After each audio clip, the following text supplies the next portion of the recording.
Bienvenue, bienvenue sous mon arbre à palabres.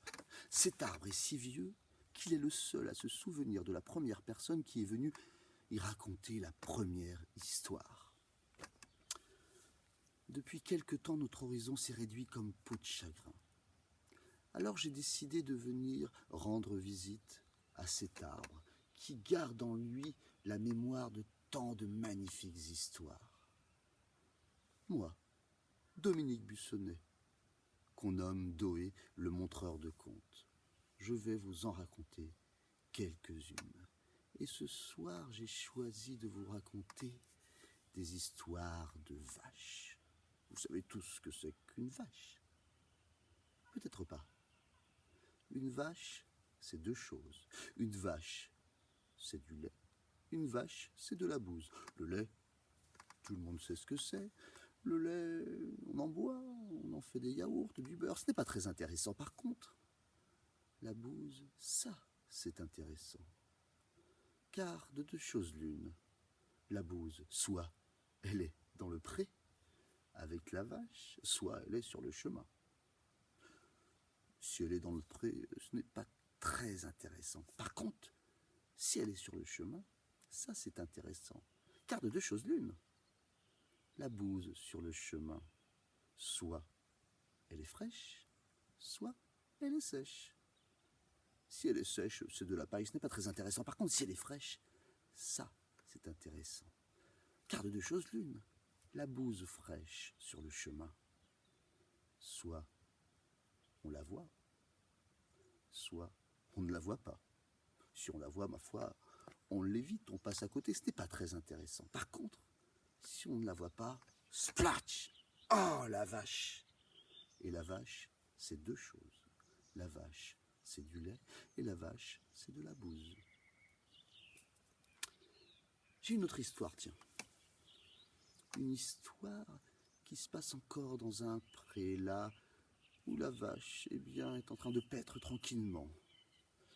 Mais soudain, la vache, elle a une envie pressante.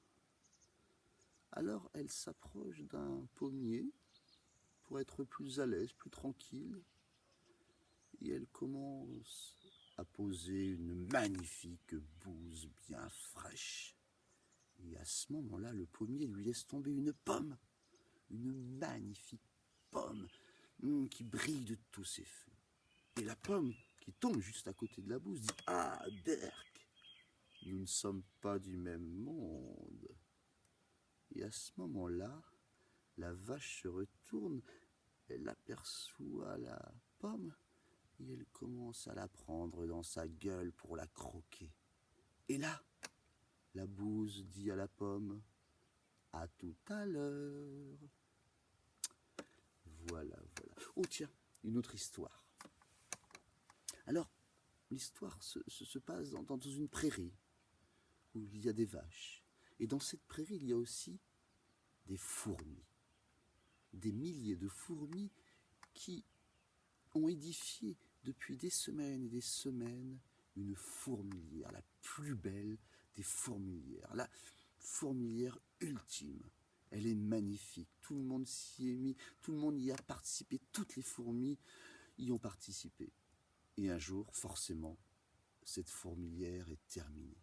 Et c'est le jour de la grande inauguration. On s'apprête à écouter, eh bien, les discours, à faire une grande fête.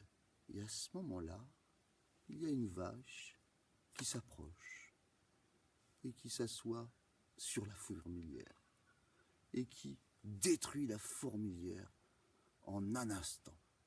Les fourmis sont furieuses, elles sont folles de rage. Alors elles se précipitent sur la vache, elles la piquent partout, et la vache se relève, elle s'ébroue, elle s'ébroue, elle s'ébroue, et toutes les fourmis se retrouvent par terre, toutes non, sauf une. Une seule fourmi est restée accrochée là, à l'encolure, au cou de la vache. Et toutes les autres fourmis sont par terre. Elles regardent cette unique fourmi qui est en train de lutter avec la vache. Et toutes les fourmis lui disent « Vas-y, vas-y, étrangle-la !» Je vous remercie. Je vous remercie infiniment d'avoir écouté ces histoires. Et j'espère vous retrouver bientôt sous mon arbre à palabres.